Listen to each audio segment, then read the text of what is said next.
Bonjour, eh bien nous voilà repartis pour cette nouvelle étape qui est les vidéos que je qualifierais de vidéos pratiques, plutôt plus techniques, après une présentation comme je le ferai dans toutes les unités de ce 5e chapitre, une présentation assez générale du compositeur.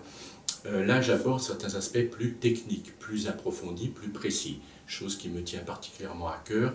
Je n'aime pas trop, on l'aura peut-être déjà remarqué, les discours d'ordre très général. Je préfère en tout cas des discours, des observations assises sur des points extrêmement précis. Donc, deux parties ici. Une première partie d'analyse, je reviendrai sur le terme d'analyse qui me semble un peu excessif, ça sera une simple approche.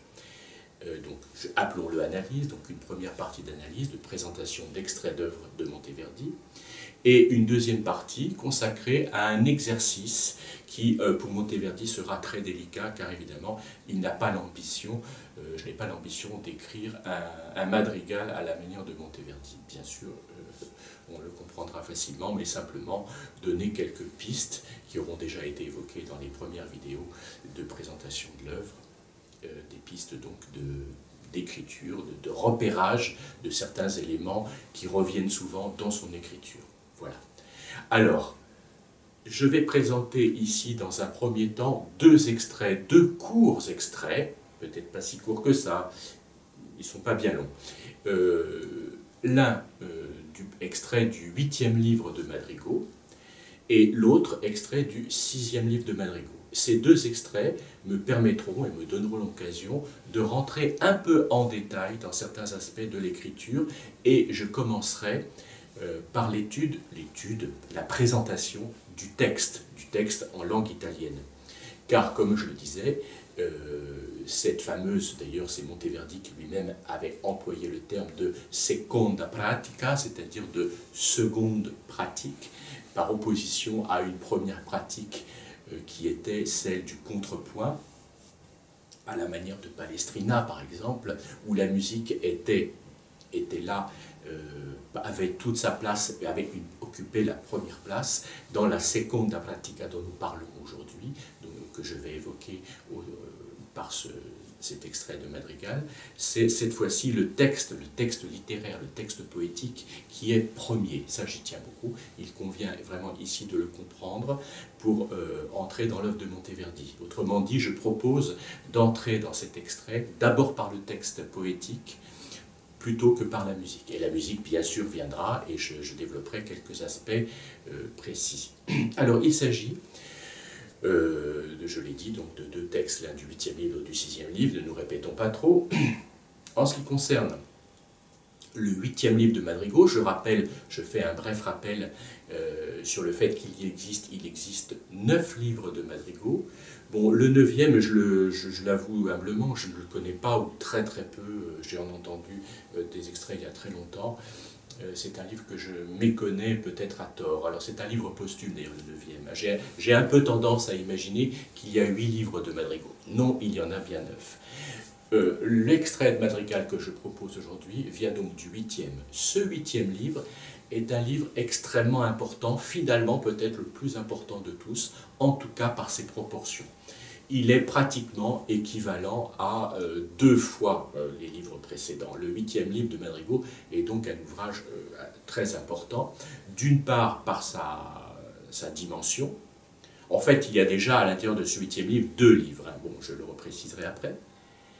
D'une part, et par son contenu aussi, parce qu'en fait, ça a été sans doute un peu pour Monteverdi, un genre de, comment peut-on dire, un genre de résumé de son œuvre. Il y a mis des œuvres anciennes, des œuvres de l'époque de Mantoue. Donc le 8e livre, on le comprendra facilement, puisque le 9e, je le reprécise, est un livre posthume, édité après sa mort. Le 8e livre est un livre de fin de carrière. Bon, je rappelle qu'il est mort en 1643.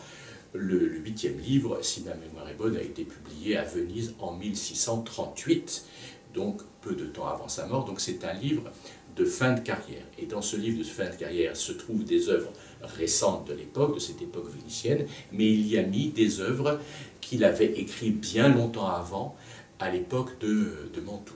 Peut-être presque 30 ans avant d'ailleurs, hein, à l'époque dans les années, quand je dis 30, j'exagère peut-être un petit peu, mais enfin 25 ans avant. comme par exemple le Ballo delle Ingrate, et je pense que c'est un texte qui avait été écrit à l'époque de Mantoue, voilà, dans les années 1610, par là.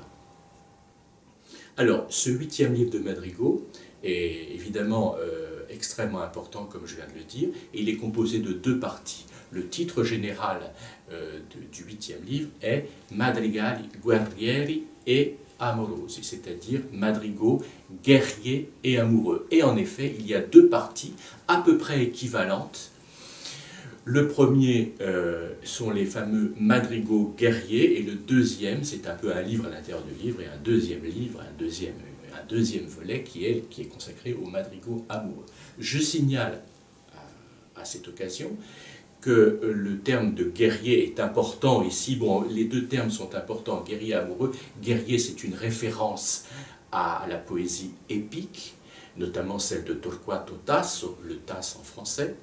Et amoureux, c'est une référence plutôt au versant courtois, de la poésie courtoise, qu'on trouve dans toute une filiation. Je n'y reviendrai pas ici, j'aurai l'occasion de faire des vidéos complémentaires sur ce sujet, toute une filiation de poésie courtoise qui remonte même aux troubadours de Languedoc, en passant par l'école sicilienne, en passant par le Dolce Stil Novo auquel a participé très largement Dante, et puis Pétrarque évidemment, qui culmine, peut-on dire, chez Pétrarque, et qui imprégnera toute la littérature italienne. Pétrarque est un auteur, je vais y revenir puisque le madrigal est sur un texte de Pétrarque. Pétrarque est un poète du XIVe siècle, donc là nous sommes au XVIIe siècle, c'est donc une période déjà ancienne, mais il est extrêmement présent et il s'est imposé à la littérature italienne comme un modèle de poésie, entre autres courtoise. Loin de moi l'idée de le réduire à ça, non pas que ce soit une réduction, mais il y a beaucoup d'autres aspects chez Pétrarque, il ne faudrait pas le considérer comme un auteur courtois, dirons-nous. Bon, voilà. Alors maintenant je reviens à ce 8e livre. Première partie, madrigaux guerriers. On y trouve aussi, autre élément que je tiens à signaler, on y trouve, le fameux stile, le style concitato. Concitato signifie agité. Hein, et donc c'est une évocation de cet aspect guerrier avec ses valeurs brèves, enfin bref. Tous ces aspects-là, je ne le développe pas ici. Autre petit aspect, dans ce premier cahier, pourrait-on dire, du 8e livre, on trouve le fameux combattimento, le combat de Tancrède et Clorinda, qui est sur un texte de Torquato Tasso, qui est pris dans la Jérusalem libérée, j'allais dire la Jérusalem délivrée. Je suis d'une génération où les traductions s'appelaient encore la Jérusalem délivrée. Aujourd'hui, toutes les traductions françaises sont publiées, enfin les nouvelles qui ont été faites dans ces dernières années, notamment par Orcel, hein, que je conseille de lire. Ça n'est pas très facile à lire quand on n'a pas l'habitude de la poésie épique. Et c'est un monde dans lequel il faut pénétrer, dans lequel il faut s'imprégner. Quand on en est étranger, bon, c'est pas très facile comme ça de lire des milliers de vers, car ce sont des milliers de vers. Donc, je disais, le titre français qu'on lui donne aujourd'hui est Jérusalem libérée. Et le titre italien est Gerusalemme liberata. Évidemment, c'est une traduction plus proche. Voilà, donc le premier cahier, pourrait-on dire, la première série de madrigaux, les madrigaux guerriers du 8e livre, se termine avec ce fameux combattimento qui est un peu un petit opéra. Voilà, c'est-à-dire qu'il est destiné aussi à être représenté, c'est-à-dire qu'on peut le chanter, et Dieu sait que ça a été fait, et que ça se fait encore, le chanter sans aucune représentation, c'est-à-dire sans geste, sans costume, sans décor. On le chante très volontiers comme tous les madrigaux, mais il est appelé aussi à être représenté, ou disons semi-représenté, c'est-à-dire qu'on peut, il y a de adjoindre à la parole, c'est-à-dire au chant, le geste, les mouvements, et voilà, sans forcément qu'il y ait de décor. Mais on peut aller aussi tout à fait jusqu'au bout du processus de représentation et avoir en effet des costumes, des décors, une mise en scène même.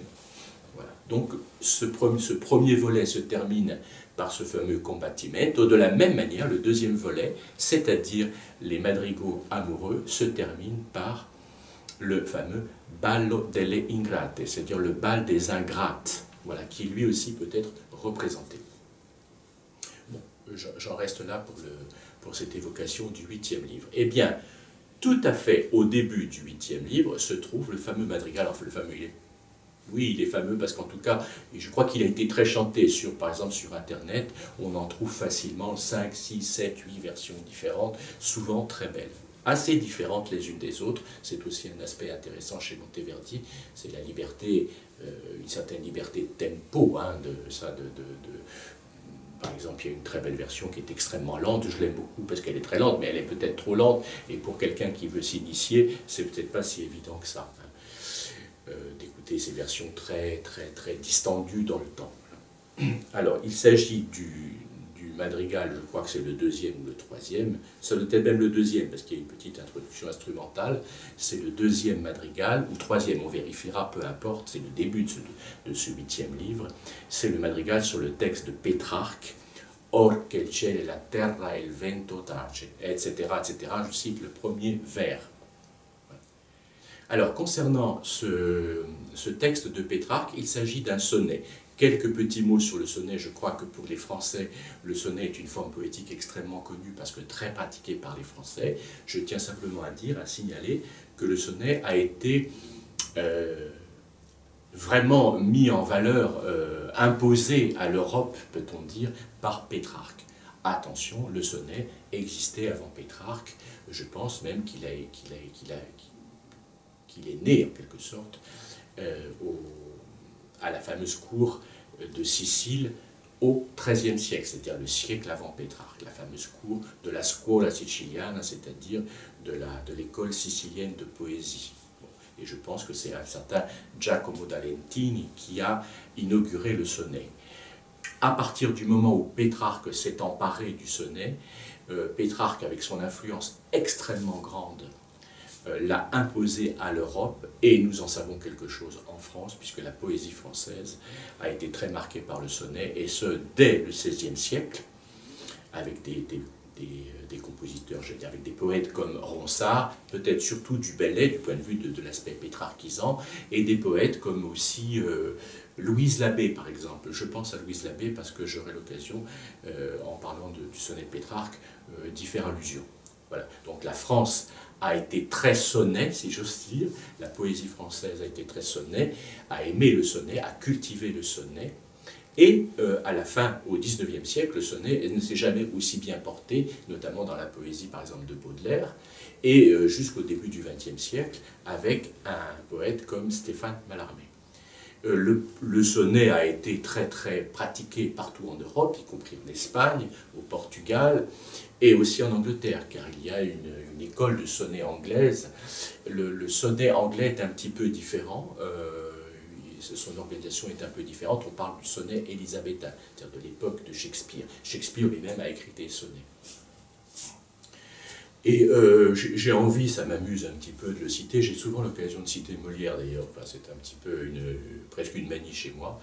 Je me souviens de ce petit passage qui est très amusant, enfin c'est une très belle scène au début de la pièce Le Misanthrope, où un marquis arrive et est un petit peu mal vu par le misanthrope Alceste, qui le considère à juste titre comme quelqu'un de précieux et de peu d'intérêt dans sa préciosité excessive. Enfin, toujours est-il que ce marquis arrive et annonce sonnet. Il a écrit donc un poème qu'il veut lire à l'assistance. Il annonce pompeusement sonnet et s'interrompt en disant il s'agit d'un sonnet, ceci est un sonnet. Voilà. Donc c'est pour dire ce petit détail, ça m'amuse un peu de le citer, montre à quel point c'est imprégné dans les mentalités françaises. Le sonnet est très important. Alors, qu'est-ce que le sonnet? Je crois qu'on le sait. Ce sont 14 vers, c'est-à-dire 2 quatrains, 4 et 4, puis 3 et 3, et 2 tercets. Voilà. C'est le cas des sonnets de Pétrarque. Alors, le sonnet que je vais présenter rapidement est un sonnet extrait du fameux recueil le plus connu de Pétrarque, le plus important, Il Canzoniere. Ce texte de Pétrarque est en italien, évidemment. Je précise qu'il est en italien parce qu'en fait la majeure partie de l'œuvre de Pétrarque est écrite en latin. Il ne faut pas l'oublier. Pétrarque est essentiellement connu pour son recueil Il Canzoniere. Mais en fait, pour lui, c'était presque une chose secondaire. Elle est néanmoins très importante et elle a considérablement influencé la poésie européenne. Il est donc en italien. Ce canzoniere est composé de 366 textes poétiques. La plupart sont des sonnets, enfin, la majorité en tout cas sont des sonnets, mais on y trouve d'autres formes poétiques, essentiellement, enfin pas que essentiellement, on y trouve précisément des sonnets en majorité, je le répète, des canzone, qui sont aussi une forme très importante chez Pétrarque, des ballate, des ballades, et des sextines. La sextine, d'ailleurs, j'aurai peut-être l'occasion d'y revenir un jour quand je parlerai de Pétrarque. J'ai l'intention de faire une vidéo consacrée à cet auteur. Est une forme qui m'intéresse et qui est assez archaïque d'ailleurs, et qui est assez particulière, avec une combinaison de vers assez savante, et voire presque un peu complexe ou compliquée, voilà, qui vient de l'ancienne tradition courtoise provençale. Ça nous ramène loin, c'est un reste de cette ancienne pratique poétique provençale. Voilà, alors avant d'aborder le texte proprement dit, je tiens à faire un petit point sur l'accentuation, sur l'accent tonique, sur la place de l'accent tonique dans le mot, car c'est un aspect très important pour la musique, bien sûr. Et souvent, je l'ai remarqué chez les étudiants, il y a une profonde méconnaissance de ça. Quand je dis profonde, je suis un peu méchant, mais chez certains, il y a une méconnaissance ou un désintérêt, en tout cas. Donc ça, je pense qu'il faut y remédier. Il est important d'avoir quelques notions très simples. D'ailleurs, c'est quelque chose de très simple sur la place de l'accent. Alors, maintenant, les syllabes, nous les considérons dans le mot en partant de la fin. Donc nous avons la dernière syllabe, l'avant-dernière et l'avant-avant-dernière. Ces trois dernières syllabes portent des noms. La dernière, bien en français je vais l'appeler dernière, il n'y a pas d'autre mot. La dernière syllabe. L'avant-dernière s'appelle la pénultième. Pénultième, en un seul mot, évidemment. Mais j'ai fait une petite coupure parce que dans pénultième, dans ultième, ça veut dire, on pourrait dire l'ultième, c'est-à-dire l'ultime, la dernière. Pénultime, c'est comme dans le terme péninsule. La péninsule, pen, c'est avant, hein, avant l'insula.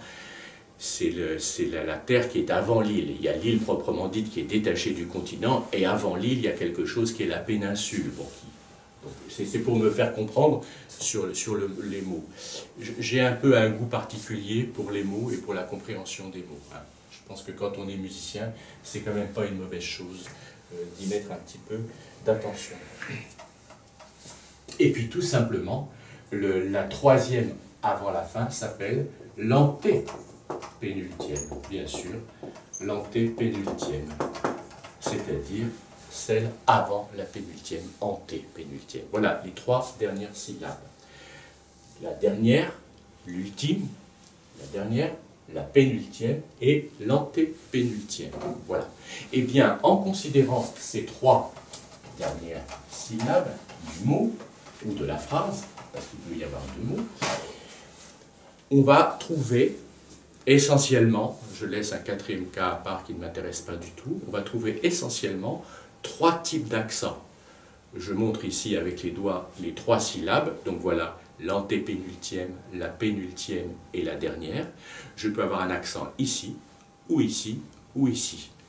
Je vais, pour me faire comprendre, inventer un mot très simple et on m'excusera un peu ridicule, qui n'a pas de sens, mais ça sera facile pour moi de montrer ça. Je vais employer le mot tapata. Alors quand je dis le mot tapata, il y a bien trois syllabes. Tapata. Quand je dis tapata, je les sépare bien toutes les trois. Mais quand j'ai un mot, par exemple, en italien, mais c'est le cas en allemand, hein, je ne suis pas en train de focaliser spécialement sur la langue italienne. Il est vrai qu'en français, je le redis, c'est à part. Le français est à part. Mais avec tapata, je peux avoir le mot tapata. Tapata. Accent sur la troisième avant la fin, l'accent est sur l'antépénultième. Je peux avoir le mot tapata. Tapata, l'accent est ici. L'accent tombe sur la pénultième. Et je peux aussi avoir le mot tapata. Tapata, auquel cas l'accent tombe ici. Donc je vais le montrer ici sur le tableau. Voilà mes trois dernières syllabes. l'accent peut tomber sur l'antépénultième, sur la pénultième ou sur la dernière. Dans ce cas-là, n'ayons peur de rien, je vais utiliser le vocabulaire, même le vocabulaire un peu savant, désignant ces trois types d'accents. Dans ce cas-là, on appelle ça, le mot accentué de cette manière s'appelle un proparoxyton. Un proparoxyton. Dans ce cas-là, donc là c'est tapata. Quand je dis tapata, c'est un proparoxyton. Tapata. Je vais donner 2-3 exemples. Ici, tapata, c'est un paroxyton. Et ici, c'est un oxyton, tout simplement. On comprend, bon, ce sont des mots d'origine grecque, hein, évidemment, grec, et qui étaient les mots employés dans la description de ces aspects métriques et ici d'accentuation. Alors, par exemple, le mot tapata, accent, qui est le proparoxyton, accentué sur l'antépénultième, on a des exemples en italien, il y en a des milliers, en allemand aussi, en anglais. En français, non. Par exemple, piccolo, piccolo. Alors dans piccolo, j'ai bien piccolo, j'ai piccolo, piccolo. Ce qui veut dire petit, peu importe le sens. Domenica, domenica. Là, il y a 4 syllabes, mais c'est domenica. Domenica, c'est domenica. Voilà, dimanche. Un mot, voilà, qui va m'intéresser, puisque ça sera le premier mot du madrigal auquel je ferai allusion dans mon second exemple. C'est le mot zefiro, zefiro. Alors dans zefiro, j'ai bien zefiro. Pour le prononcer à l'italienne, en roulant le R et avec un O ouvert. Zefiro. Eh bien, j'ai zefiro. On a ça dans le fameux texte que je montrerai du 6e livre de Madrigal. Et puis, les oxytons, tapata, il y a par exemple le mot italien felicita, qui veut dire le bonheur, la félicité en français. Felicita, c'est à la fin. Citta, voilà. Ceci a une grande importance parce que, évidemment, dans la musique, donc je ne me lance pas dans un discours sur la poésie, je parle toujours de musique. À cet égard, il est très intéressant de ne jamais oublier que les anciens traités, par exemple, je sais qu'il y a un traité de Saint-Augustin qui s'appelle De Musica. Je rassure tout le monde, je ne l'ai pas lu. Enfin, c'est un traité qui est un genre de dictionnaire, peut-on dire, avec des listes de types d'accentuation, de types de pieds, etc. Bon, ce n'est pas un ouvrage qu'on lit comme ça, c'est un ouvrage qu'on consulte. Eh bien, l'ouvrage d'Augustin, par exemple, s'appelle De Musica. Bien, voilà encore musica, voilà un mot qui est un proparoxyton.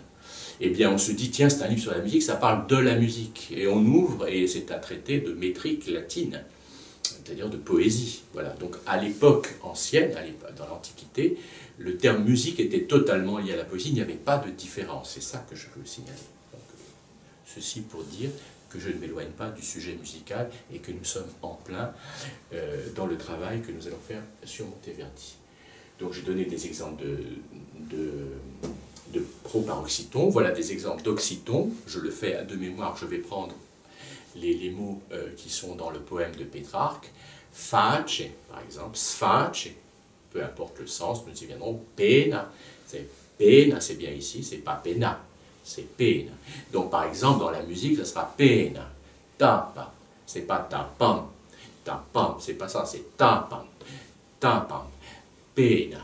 Sauf que chez Monteverdi, le mot pena ici, qui signifie tout simplement, comme en français, la peine, c'est-à-dire la souffrance, la douleur, plutôt psychologique, hein, et je fais juste cette petite parenthèse très rapide, ce sont des valeurs extrêmement longues, c'est-à-dire qu'il va utiliser pena, donc de toute façon ici l'accent n'est plus audible. Voilà. Mais quand on a un discours, un débit assez proche de la parole, comme ce que je suis en train de produire en ce moment, évidemment ça sera 2 croches, pena, et pas pena, parata.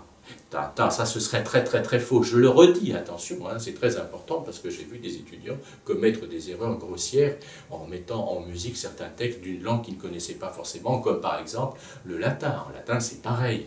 Le mot dominus, qui signifie le maître de maison, le seigneur, etc., mais très employé dans la liturgie catholique d'ailleurs, dominus, avec ses différentes formes qui sont dominé, domino, etc., domini, on peut avoir, mais c'est toujours tapata. ta, pas ta.